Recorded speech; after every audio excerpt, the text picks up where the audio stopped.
रेणुका को न जाने क्यों रोने की आदत है। वो हर समय ये बोलकर रोती रहती है कि मेरे पास पैसे नहीं है, मेरे पास पैसे ही नहीं है। जबकि उसका पति विनोद अच्छा खासा कमाता है।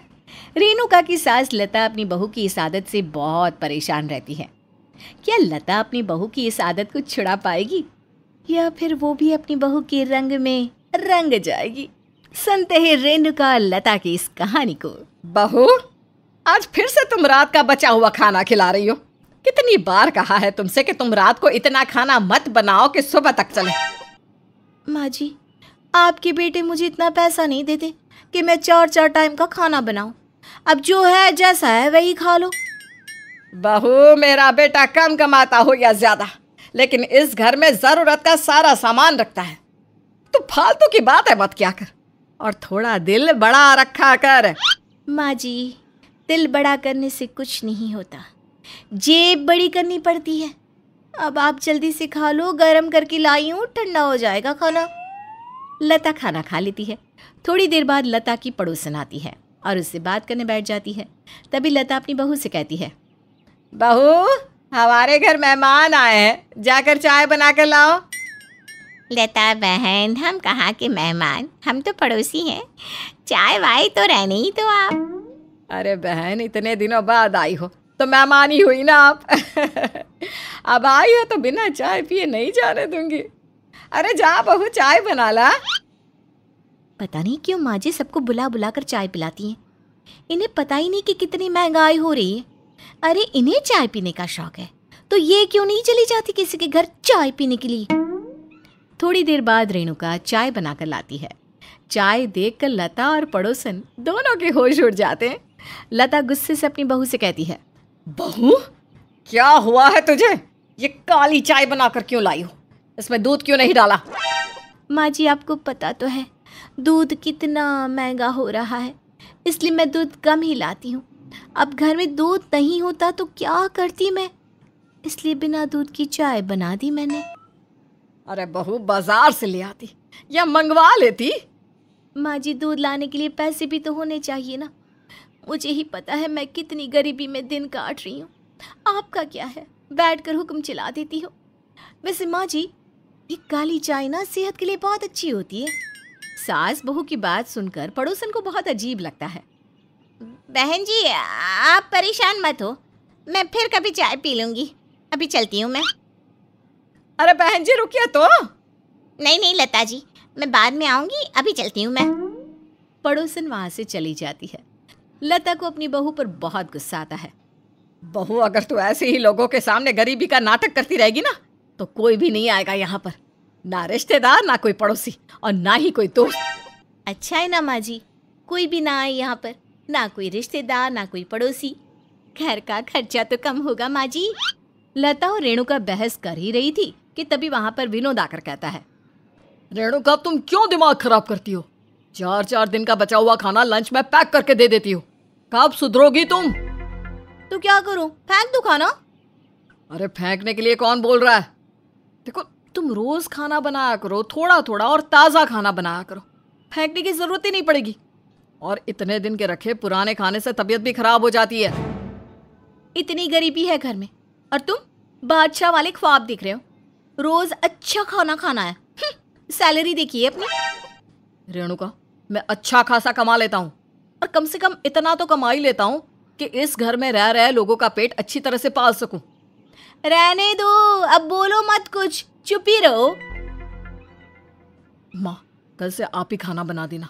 मैं 4 दिन पुराना खाना नहीं ले जा सकता ऑफिस। अगले दिन से लता अपने बेटे के लिए खाना बनाने लगती है। लता को इस तरह से खाना बनाते देख रेणुका उससे कहने लगी, माँ जी, ये रोज रोज आप अपने बेटे के लिए शाही पकवान बनाती हो ना, अगर रोज रोज ऐसे ही चलता रहा तो एक दिन कटोरा हाथ में आ जाएगा।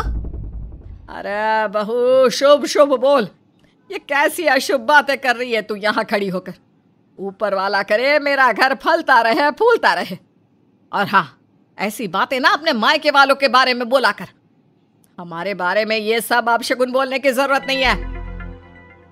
आपको बुरा लग गया माँ जी, लेकिन मैं सच कह रही हूँ। मेरे मायके वाले ऐसे फिजूल खर्चे बिल्कुल भी नहीं करते। वो सब कुछ ना हिसाब से करते हैं। बहू महा कंजूस है तेरे मायके वाले।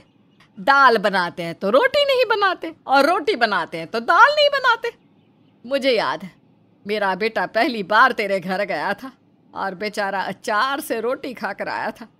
तेरे घर वालों से इतना भी नहीं हुआ कि अचार के साथ प्याज भी दे दे। माँ जी प्याज दे देते, लेकिन उस समय प्याज कितनी महंगी बिक रही थी, बिल्कुल सोने के भाव। इसलिए उस दिन घर में ना प्याज नहीं थी। अरे ओ प्याज की बच्ची, एक बात बता, दुनिया में कौन ऐसा आदमी होगा जो अपने दामाद को अचार के साथ सूखी रोटी खिलाता होगा? अरे पहली बार मेरा बेटा तेरे घर गया था, तब से आज तक नहीं गया वो। इस तरह रेणुका और लता में बहस होने। अगले दिन रेणुका अपने घर के बाहर खड़ी हुई थी, तभी वहां सेब बेचने वाला आया। मोहल्ले की सभी औरतें सेब खरीदने लगी। तभी एक औरत ने रेणुका से कहा, अरे रेणुका, तू वहां क्यों खड़ी है? सेब बहुत सस्ते और अच्छे हैं, ले ले तू भी। मैं कहाँ लूंगी दीदी, अब गरीब लोग सेब कहाँ खाते हैं। हमारे यहाँ तो ये आलम है कि रोटी बना लो तो सब्जी की चिंता, और सब्जी बना लो तो रोटी का आता पता नहीं। अरे रेणुका, ऐसा क्यों बोल रही है? विनोद तो बहुत अच्छा कमाता है। दीदी कमाते हैं तो क्या, सभी खाने में ही उड़ाते हैं? भविष्य के लिए कुछ बचाना भी तो होता है ना। यहाँ खड़े होकर तो तू गरीबी पर खूब भाषण दे रही है, लेकिन रोज रात को विनोद इतनी सारी चीजें खरीद कर ले जाता है, खाने की, पहनने की, और तेरी सास भी दिन भर कुछ न कुछ खरीदती रहती है। उन्हें देखकर तो लगता नहीं कि तू गरीब है। उन्हें तो आदत है फिजूल खर्ची की। वैसे मैं उन्हें ना बहुत समझाती हूँ, लेकिन उन्हें मेरी कोई बात समझ में ही नहीं आती। रेणुका, वो जो करते हैं उसे फिजूल खर्ची नहीं कहते, वो तो घर की ज़रूरतों का सामान लाते हैं। लेकिन हाँ, जो तुम करती हो ना, उसे कंजूसी ज़रूर कहते हैं। इसीलिए ये कंजूसी बंद करो और एक अच्छी गृहिणी बनो। रेणुका औरतों की बात सुनकर वहाँ से चली जाती है और घर के अंदर आकर कहती है, इन औरतों को इतना भी नहीं पता कि आज जो हंस हंस कर सेब खरीद रही है ना, जब कल को इनके पास खाने के पैसे नहीं होंगे तब पता चलेगा। धीरे धीरे रेणुका की इस आदत के बारे में सभी को पता चल गया। इस बात से परेशान होकर लता ने विनोद से कहा, विनोद, तेरी बीवी ने तो सारी दुनिया के सामने हमें गरीब बना दिया। सच बोल रही हूँ मैं, इतनी महागरीब बहू मैंने पहले कभी नहीं देखी। माँ, रेणुका की इस आदत से तो मैं भी बहुत ज्यादा परेशान हूँ, समझ में नहीं आ रहा क्या करूँ। बेटा, ये ऐसे ही मेरी इज्जत का जनाजा कब तक निकालती रहेगी? हमें कोई ना कोई ठोस कदम उठाना ही होगा। माँ, इस बात से बचने का बस एक ही तरीका है कि हमें इससे भी ज्यादा गरीब बनना होगा, तभी कुछ हो सकता है। अब विनोद और लता ने अपनी बहू को सबक सिखाने की ठान ली। सुबह लता ने सबके लिए चाय बनाई। जैसे ही रेणुका ने चाय पी, वैसे ही मुंह से निकाल दी, माँ जी, ये क्या बनाया है आपने? ना तो इसमें दूध है और ना ही चीनी, चाय पत्ती डाली है तो वो भी बस नाम के लिए। बहू, गरीबी में ऐसा ही नाश्ता मिलता है। तुझे पता है ना, चीनी, चाय पत्ती कितनी महंगी हो गई है, और दूध का दाम तो आसमान छू रहा है।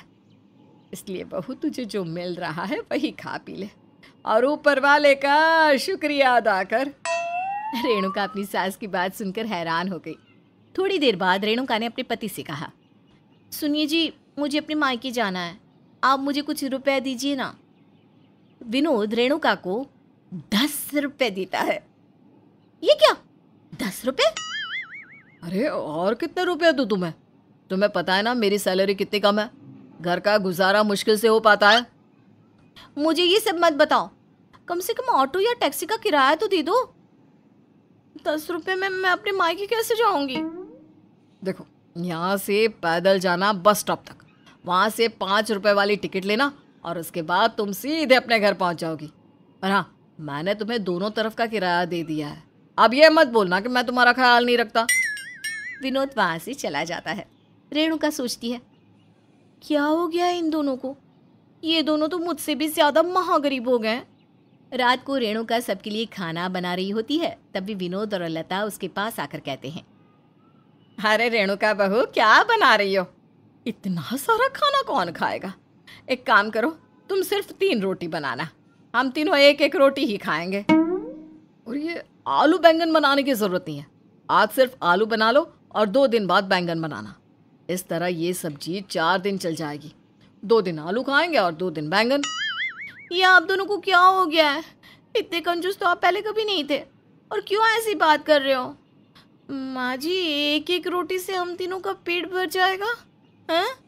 ऊपर वाले का दिया सब कुछ है हमारे पास, फिर क्यों आप दोनों इतना गरीब बनकर दिखा रहे हो? बहू, मैं भी तो यही कहती हूँ कि ऊपर वाले का दिया सब कुछ है हमारे पास, फिर क्यों तू महागरीब बनकर दिखाती है? तेरी वजह से हमारे घर की हर जगह बदनामी हो रही है। माँ और मैंने नाटक किया था तुम्हें सबक सिखाने के लिए, और अब भी तुम नहीं सुधरी तो माँ और मैं तुमसे बड़े गरीब बनकर दिखा देंगे। अरे मैं तो नौकरी भी छोड़ दूंगा। दोनों की बात सुनकर रेणुका चुप हो गई।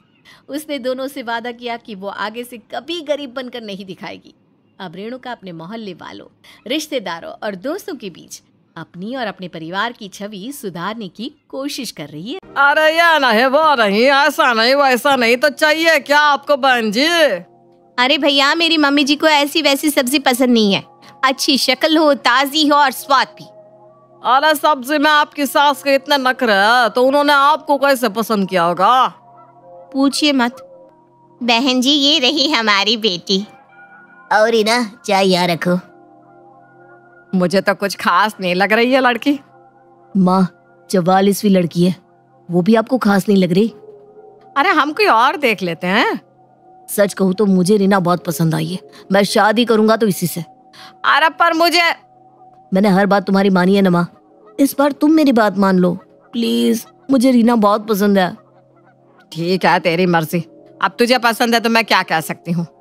अब ठीक है भाई साहब, मेरे बेटे को भी आपकी बेटी पसंद है। बहन जी, ओ बहन जी, क्या हुआ, कहाँ खो गए आप? हाँ वो जी, तो बताइए कहाँ लेंगे आप? वो बैंगन दे दो और टमाटर भी। रुको रुको, पहले मैं चुन लेती हूँ अच्छे वाले। मम्मी जी को अच्छे दिखने वाले टमाटर ही पसंद आते हैं। हाँ, आपको जो लेना आपकी सास के लिए ले लीजिए। अब पता चला कि सब्जी पसंद नहीं आई और उन्होंने भूख हड़ताल शुरू कर दी। क्या भैया आप भी? रीना चुन चुन के सब्जी लेकर घर आती है और अपनी सास को दिखाती है, जिससे वो खुश हो जाए। मम्मी जी देखिए, कितनी फ्रेश सब्जी है, बिल्कुल वैसी जैसे आपको पसंद है। ताजा, शक्ल भी अच्छी और कोई दाग नहीं है सब्जी के ऊपर। हाँ ठीक ही है, कल आकाश भी तो ले आया था सब्जी। अब इसमें इतनी भी कोई खास बात तो नहीं लग रही। हाँ वो तो है, पर ये सब मैं आपके लिए चुन चुन के लाई हूँ। और टमाटर आपको पसंद है ना, इसकी चटनी देखिए कितने लाल है। मैं आपके लिए बना दूँ टमाटर की चटनी जैसी आपको पसंद है? अरे नहीं नहीं, आज मेरा मन नहीं है, रहने दे। वैसे भी मुझे ना देसी टमाटर पसंद है, ये वाले इतने खास नहीं है, तू रहने दे बहू। ठीक है मम्मी जी, मैं कल देखूंगी बाजार जाकर, अगर मुझे देसी टमाटर मिल जाए तो मैं आपके लिए पक्का ले आऊंगी। नहीं नहीं नहीं, तुझे यह सब करने की कोई जरूरत नहीं है। आकाश है ना, वो ला देगा मेरे लिए। उसे पता है कि मुझे क्या पसंद आएगा और क्या नहीं। हाँ, वो अलग बात है कि कुछ चीजों में उसने अपनी पसंद चलाई है। हाँ, जैसे पत्नी को पसंद करने में। हाँ, पर उसे पता है अगर मुझे कोई चीज पसंद नहीं आती तो मैं कभी उसे दिल से नहीं अपनाती। हाँ, वो तो मुझसे बेहतर कौन जानता है मम्मी जी। क्या हुआ, अब मन में खड़ी बुराई कर रही है क्या मेरी? अरे नहीं नहीं मम्मी जी, मैं क्यों आपकी बुराई करने लगी। मैं तो चाहती हूँ आप खुश रहें, मुस्कुराए। तेरा मतलब है कि मैं खुश नहीं रहती, मुस्कुराती नहीं, मुंह फुलाए घूमती हूँ? ऐसा कहना चाहती है क्या तू? अरे नहीं मम्मी जी, आप गलत समझ रही हैं। मेरा वो बिल्कुल मतलब नहीं था। वो तो मैं बस। वो तो मैं क्या, आजकल की बहुओं को तमीज ही नहीं है बड़ों से बात करने की, सीधा मुंह पे जवाब दे देती है। मम्मी जी, मैं ऐसा कुछ नहीं कहना चाहती थी। अरे माँ छोड़ो ना, रीना की बातों का ये मतलब बिल्कुल नहीं था। वो तो उल्टा ये दुआ कर रही थी कि आप खुश रहें, मुस्कुराए। उसमें भी दिक्कत है क्या आपको? अब उसमें भी का क्या मतलब होता है? मैंने आज तक तेरी बीवी को कुछ नहीं कहा, पूछ इससे। पता नहीं क्या कान में भड़काती रहती है पूरा दिन, जो ऐसे आकर तू मुझे कह रहा है।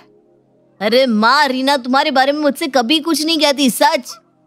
हाँ, अब यह तो दुनिया की रीत है ना कि शादी के बाद बेटा माँ का कहाँ रहता है, पराया हो जाता है, बीवी के आगे पीछे घूमता है।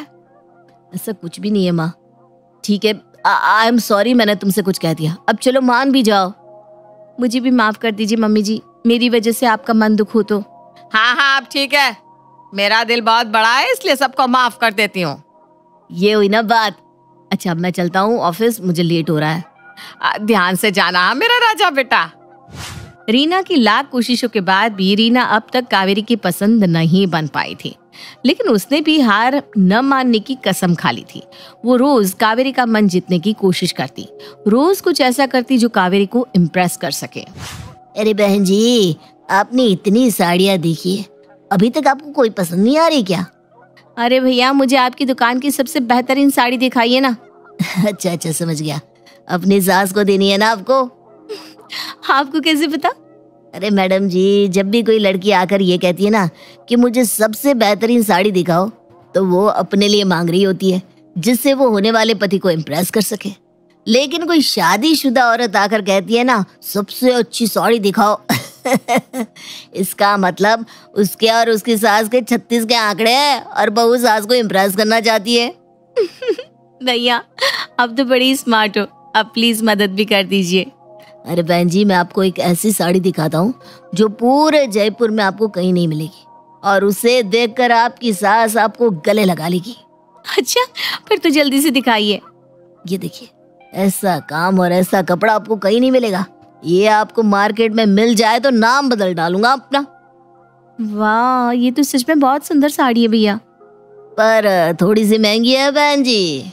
अरे कोई बात नहीं, मैं अपनी साड़ी नहीं ले रही हूँ, आप ये दे दीजिए मुझे। ठीक है, मैं पैक करवा देता हूँ आपके लिए। इससे देखकर तो माँ जी पक्का खुश हो जाएंगी, उन्हें इस तरह की महंगी साड़ियाँ पसंद भी है बहुत। रीना यही सोचकर साड़ी लाती है कि उसकी सास साड़ी देखकर बहुत खुश हो जाएगी, लेकिन उसे क्या पता था कि उसकी सास उसे नीचा दिखाने के लिए किसी भी हद तक जा सकती है। आकाश, ये देख कितनी महंगी साड़ी ले आई है ये। मैंने कहा था इसे इतनी भी छूट मत दे कि सर पे चढ़ जाए। अब देखा इसके कारनामे, साड़ी की कीमत देखकर ही मुझे तो चक्कर आ रहा है। रीना, तुम इतनी महंगी साड़ी क्यों लाई हो? माँ की बात तो सही है, ये बहुत ही महंगी है। हाँ मैं जानती हूँ, पर ये साड़ी मैं मम्मी जी के लिए लाई हूँ। उन्हें ऐसी महंगी साड़ियाँ पसंद है ना, इसलिए मैंने अपनी साड़ी नहीं ली और उनकी साड़ी ले ली। वाह वाह वाह, उल्टा चोर कोतवाल को डांटे। पहले तो ये इतनी महंगी साड़ी ले आई, उसके बाद पूछने पर गलती मानने की बजाय मेरा नाम दे रही है कि मम्मी जी को महंगी साड़ी पसंद है। तुम जितनी सीधी दिखती हो ना, उससे कहीं ज्यादा होशियार हो बहू, सच में। मैं सच कह रही हूँ मम्मी जी, मैंने ये साड़ी आपके लिए ही खरीदी है, और इसीलिए तो मैंने अपनी साड़ी भी नहीं ली, क्योंकि मुझे पता है कि ये बहुत महंगी है।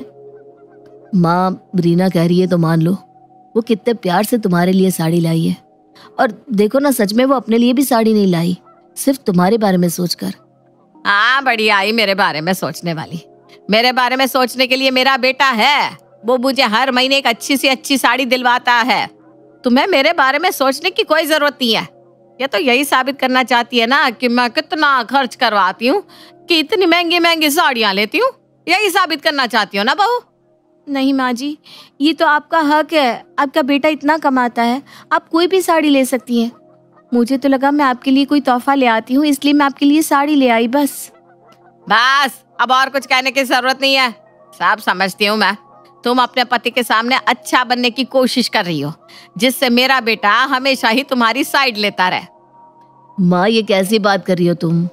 मैं रीना को जानता हूँ, वो ऐसा कभी कुछ कर ही नहीं सकती। वो सच में तुम्हें खुश करना चाहती है, लेकिन तुम हो कि कभी उसकी कोशिश को देखती ही नहीं। हाँ हाँ, मैं ही बुरी हूँ ना। पहले मेरा बेटा मेरी कोई बात नहीं टालता था, मेरी हर ख्वाहिश पूरी करता था, कभी मुझे सामने जवाब नहीं देता था। लेकिन अब देखो, उसे हर बार मैं ही गलत दिखती हूँ। नहीं नहीं मम्मी जी, ऐसा कुछ भी नहीं है, मैं आपको सॉरी कहती हूँ, मेरी वजह से इन्होंने आपको कुछ कह दिया। सुनिए ना, मम्मी जी से माफी मांगिए ना, देखिए उनका दिल कितना दुखा है। अरे पर मुझे माफ कर दो मम्मी, मेरा वो मतलब बिल्कुल नहीं था। देखा, मेरा बेटा मुझसे कितना प्यार करता है, मुझे बिल्कुल भी दुखी नहीं देख सकता। तू चाहे कितने भी कोशिश कर ले बहू, मेरा बेटा नहीं बन सकती, समझी? मेरे बेटे जैसा प्यार मुझे कोई और कर ही नहीं सकता। जी मम्मी जी, मैं ध्यान रखूंगी कि आगे से आपको शिकायत का मौका ना दूं। रीना को यूं बेइज्जत होता देख आकाश को अच्छा नहीं लगता था, क्योंकि वो जानता था कि रीना के मन में उसकी माँ के प्रति बहुत प्यार और इज्जत है। लेकिन बस उसकी माँ ही रीना को अपनाना नहीं चाहती। उस दिन मुझे तुम्हें शादी के लिए हाँ नहीं कहना चाहिए था। क्यों जी, मुझसे कोई गलती हो गई है क्या? मैं माफ़ी मांगती हूँ कि आज मैंने इतनी महंगी साड़ी ले ली। मैं आगे से कोई ऐसा काम नहीं करूँगी जिससे आपको या माँ जी को दुख हो। तुम बहुत बहुत अच्छी हो रीना। क्योंकि मैंने माँ की मर्जी के खिलाफ जाकर तुम्हें हाँ कहा तो वो तुम्हें आज तक पसंद नहीं कर पाई है। इसलिए तो देखो ना, तुम्हें इतना कुछ करती है, कहती है और तुम्हें नीचा भी दिखाती रहती है। मैंने तुम्हारी जिंदगी खराब कर दी है। अगर मैंने हाँ ना कहा होता तो तुम किसी अच्छे ससुराल जाती। अरे ऐसा कुछ नहीं है। मैं मानती हूँ कि मम्मी जी मुझे पसंद नहीं करती, लेकिन मुझे यकीन है एक ना एक दिन वो मुझे ज़रूर अपना लेंगी। देखिएगा, वो मुझे आपसे भी ज़्यादा प्यार करेंगी, मुझे गले से लगा लेंगी। तुम्हें लगता है वो दिन आएगा? क्या माँ का दिल सच में कभी पिघलेगा? अगर कोशिश करो तो पत्थर भी पिघल जाते हैं। मुझे यकीन है कि मैं अपनी कोशिश से मम्मी जी का मन ज़रूर जीत लूंगी। तुम्हारा विश्वास देखकर मुझे भी हिम्मत मिलती है, इसलिए मैं भी तुम्हारी मदद करूंगा माँ का दिल जीतने में।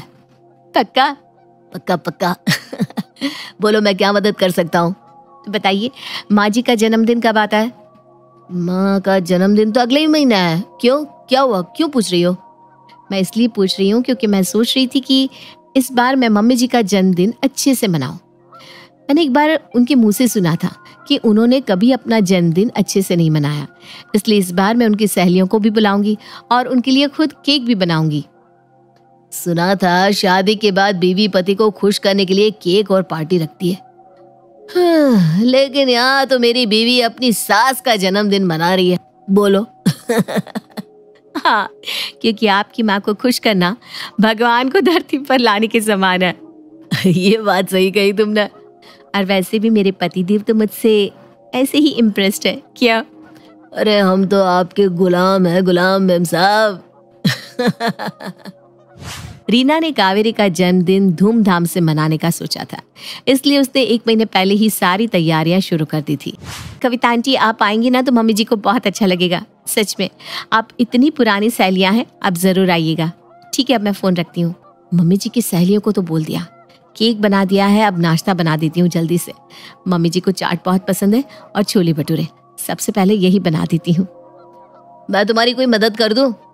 नहीं नहीं नहीं, सब कुछ बन गया है। आप चक्कर बताइए ना कैसा बना है, मम्मी जी को पसंद तो आएगा ना। ठीक है, लाओ मैं टेस्ट कर लेता हूँ। मेरे बेटे से रसोई में काम करवा रही है, पता नहीं क्या खिचड़ी पका रही है, कल से भाग दौड़ में लगी हुई है।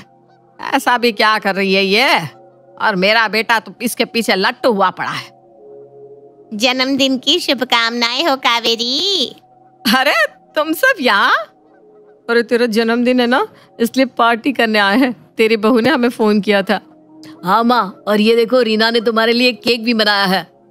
मुझे पता है ये सब मेरे बेटे का ही आइडिया होगा, वो मुझसे इतना प्यार जो करता है। थैंक यू आकाश। लेकिन माँ, मैंने कुछ नहीं किया।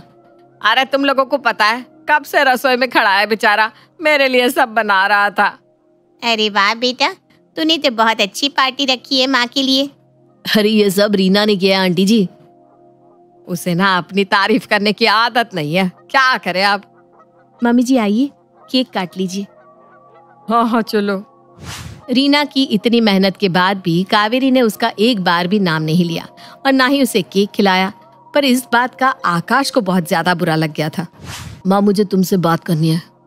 अरे आज मैं बहुत खुश हूँ कि तूने मेरे लिए इतनी अच्छी पार्टी रखी। माँ, मैंने कुछ नहीं किया, इस पार्टी के लिए ये सब रीना ने किया है। और तुमने उसे केक तक नहीं खिलाया। उस वक्त तुम्हारी सहेलियों के सामने मैंने कुछ नहीं कहा, लेकिन इस बार तुमने हद कर दी। बस हो गई खुशी तुम्हें? मेरे जन्मदिन वाले दिन पर भी मेरे और मेरे बेटे के बीच झगड़ा करवा दिया। देखिए, आज कुछ मत कहिए, आज मम्मी जी का जन्मदिन है। आप अंदर चलिए मेरे साथ।